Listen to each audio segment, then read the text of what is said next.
एक छोटे से गांव में एक पुरानी हवेली थी, जिसे लोग भूतिया हवेली कहते थे। कोई नहीं जानता था कि वहां क्या हुआ था, लेकिन गांव वालों का मानना था कि वहां भूत रहते हैं। कई सालों से उस हवेली में कोई नहीं गया था।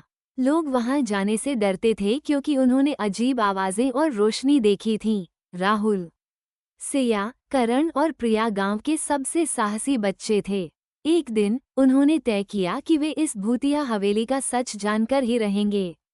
अंधेरी रात को, जब पूरा गांव सो रहा था, चारों दोस्त टॉर्च और लकड़ी के डंडे लेकर हवेली में घुस गए।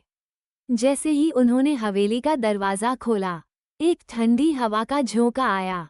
टॉर्च की रोशनी में उन्हें दीवारों पर अजीब परछाइयां दिखाई दीं। करण ने हिम्मत दिखाते हुए कहा, ये बस हमारा भ्रम है। तभी अचानक एक खिड़की जोर से बंद हुई। सब सहम गए, लेकिन आगे बढ़े।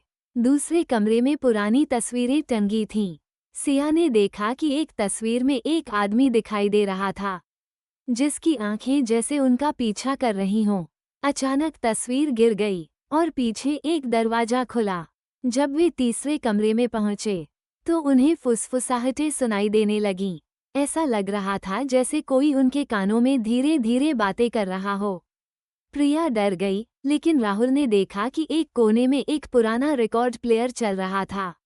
उन्होंने उसे बंद कर दिया। आखिरकार वे हवेली के तहखाने में पहुंचे। वहां उन्होंने एक पुरानी डायरी पाई।